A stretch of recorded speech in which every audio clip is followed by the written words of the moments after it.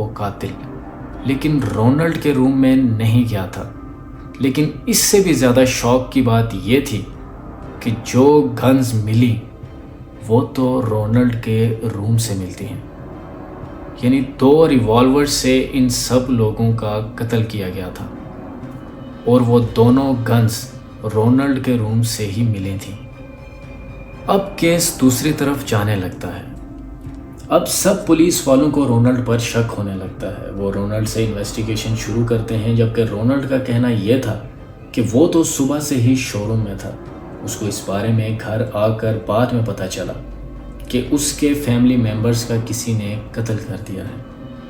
اب یہ کیس کافی انٹرسٹنگ ہونے لگتا ہے. بڑے بڑے انویسٹیگیٹرز بلائے جاتے ہیں تو ایک بہت عجیب بات پتہ چلتی ہے جو کہ اب آپ لوگ بھی سن کر حیران ہو جاؤ گے. ان کو یہ پتہ چلتا ہے کہ قتل صبح نہیں بلکہ رات کو 2 سے 4 بجے کے درمیان میں کیے گئے تھے. ہاں، جیسا تم لوگ سوچ رہے ہو ویسا ہی ہے. رونلڈ تو صبح 9 بجے شو روم جاتا تھا. اٹس مین کہ جب یہ سارے لوگ قتل کیے گئے تب رونلڈ یہاں موجود تھا. اب پولیس والوں نے جب رونلڈ کو انٹروگیٹ کرنا سٹارٹ کیا تب وہ مان ہی نہیں رہا تھا کہ اس نے ایسا کچھ کیا ہے. وہ مان ہی نہیں رہا تھا کہ وہ اپنے ڈیڈ اور موم کو کیسے مار سکتا ہے. وہ تو اپنے چھوٹے بہن بھائیوں سے بہت پیار کرتا تھا. لیکن اچانک سے ہی رونلڈ کی آواز چینج ہو جاتی ہے اور وہ کہتا ہے کہ ہاں، میں نے ہی اپنے موم ڈیڈ کا اور چھوٹے بہن بھائیوں کا قتل کیا ہے. تم لوگ میرا کچھ نہیں بگاڑ سکتے. لوگ حیران ہو جاتے ہیں پولیس والے کہ ایک دم رونلڈ کی آواز کو کیا ہو گیا ہے. ایسا لگ رہا تھا جیسے یہ رونلڈ نہیں بلکہ کوئی اور مخلوق اس کے اندر سے بول رہی تھی. رونلڈ بہت پوزیس ہو جاتا ہے اور ہنسنے لگتا ہے اور کہے لگانے لگتا ہے اور کہتا ہے کہ میں نے بہت مزے سے ان سب کو ایک ایک کر کے بہت بے رحمی سے قتل کیا ہے. ویل، اب تم لوگوں کو تو یہ تو پتہ چل گیا ہوگا کہ یہ سب قتل رونلڈ نہیں کیے تھے. لیکن اصل بات یہ نہیں تھی. جس گن سے رونلڈ نے ان کو مارا تھا اس گن سے ٹوٹل 8 فائر ہوتے ہیں، جس میں سے رونلڈ نے 2 گولیاں اپنی موم کو ماری، 2 گولیاں اپنے ڈیڈ کو اور باقی ایک گولی اپنے بہن بھائیوں کو. اب جو سب سے بڑا سوال ہے جس کا آج تک کسی کے پاس جواب نہیں مل سکا وہ یہ ہے کہ جب رونلڈ فائر کر رہا تھا تب دوسرے فیملی ممبرز کیوں نہیں جاگے؟ تب گھر کے آس پاس والے نیبرز کیوں نہیں جاگے؟ رونلڈ کے فیملی ممبرز کیسے اتنے پرسکون طریقے سے سوئے ہوئے تھے کہ جب یہ فائر کر رہا تھا تب کسی کو بھی گولی کی آواز کیوں نہیں آئی؟ حالانکہ یہ جو گھر تھا یہ ایک نارمل سوسائٹی میں تھا، جبکہ سوسائٹی والوں نے بھی کوئی گولی کی آواز نہیں سنی. حالانکہ 1-2 نہیں بلکہ 8 گولیوں کا چلنا اور کسی کو اس کی آواز نہ آنا یہ کافی چونکانے والی بات تھی. اب تم لوگ یہ سوچ رہے ہوگے کہ شاید رونلڈ نے رات کو ہی اپنے فیملی ممبرز کو کچھ کھانے میں ملا کے دے دیا ہوگا جس سے اس کے فیملی ممبرز بے ہوش ہو گئے ہوں گے. لیکن تم لوگوں کو میں بتاتا چلوں کہ 6 کی 6 ڈیڈ باڈیز کی جب انسپیکشن ہوئی تب ان کے خون میں کوئی بھی ایسا کیمیکل موجود نہیں تھا جس سے یہ پتہ لگایا جا سکے کہ یہ لوگ بے ہوش کیے گئے تھے مارنے سے پہلے. تو اب سوال یہ پیدا ہوتا ہے کہ آخر یہ لوگ گولی کی آواز سے جاگے کیوں نہیں؟ کون سی ایسی ان نون پاور تھی جس نے ان کو بیڈ سے ہلنے بھی نہیں دیا؟ اب عدالت میں جب رونلڈ کا کیس چل رہا تھا تب عدالت نے یہ فیصلہ دیا کہ اس گھر میں سے ان گولیوں والا سین دوبارہ سے ری ٹیک کیا جائے اور دیکھا جائے کہ کیا اس سوسائٹی کے باقی گھروں میں بھی آواز جاتی ہے یا نہیں. تب جا کر ان کو یہ پتہ چلتا ہے کہ جیسے تیسے بھی کر کے فائر کیا جائے اس گھر سے، اس سوسائٹی میں نہیں بلکہ 2 سوسائٹیوں میں گن کی آواز ضرور جاتی ہے. تو اب جو سوچنے کی بات ہے وہ یہ ہے کہ اس رات 8 گولیوں کی آوازیں اس گھر کے نیبرز تک کیوں نہیں گئی؟ I think they were just very sweet, very religious people, very family-minded people. And that's about all I could say. Very good, very generous, type. I mean, very close with their children. اب ایک بہت سوچنے کی بات یہ ہے کہ ایک عام انسان اپنے باقی فیملی ممبرز کا قتل اتنی بے دردی سے کیسے کر سکتا ہے؟ آخر وہ کون سی چیز تھی جس نے رونلڈ سے یہ کام کروایا اور رونلڈ اس کام کو کرنے پر مجبور ہو گیا؟ موویز میں تو یہی دکھایا گیا ہے کہ یہ کام رونلڈ نے نہیں کیا ہوتا، بلکہ اس سے کسی نے زبردستی یہ کام کروایا ہوتا ہے۔ تم لوگوں کو میں ایک بہت انٹرسٹنگ بات بتاتا ہوں اس گھر کے بارے میں۔ جب اس گھر میں قتل کیے گئے اس کے چند سالوں بعد ایک بہت مشہور فوٹوگرافر گین کیمبل اپنا ایک کیمرہ اس گھر کے 2nd فلور میں فٹ کر دیتا ہے کہ اچانک رات کے وقت اس کیمرے میں ایسی پراسرار چیز ریکارڈ ہو جاتی ہے جو تم لوگ دیکھ کے حیران ہو جاؤ گے۔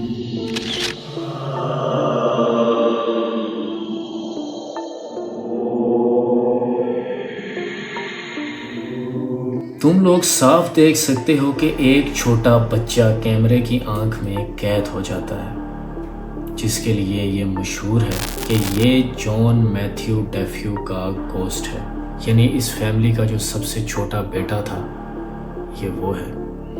تو کیا تم لوگوں کو یہی لگتا ہے کہ لٹس نے جو اپنے سوئمنگ پول میں چھوٹا بچہ روتے ہوئے دیکھا تھا، کیا وہ یہی تھا؟ آج تک یہ گھر دنیا کے موسٹ ہاربل اور مسٹیریس گھروں میں سے ایک گھر ہے، جس کے بارے میں آج تک کسی کو نہیں پتہ چل سکا کہ آخر ان معصوم لوگوں کی موت کیسے ہوئی تھی۔ یہ آج بھی ایک مسٹری بنی ہوئی ہے۔ تم لوگوں کو ویڈیو اچھی لگی ہو تو ویڈیو کو لائک کرنا اور ایسی ہی ویڈیوز دیکھنے کے لیے ہمارا چینل سبسکرائب ضرور کر دینا۔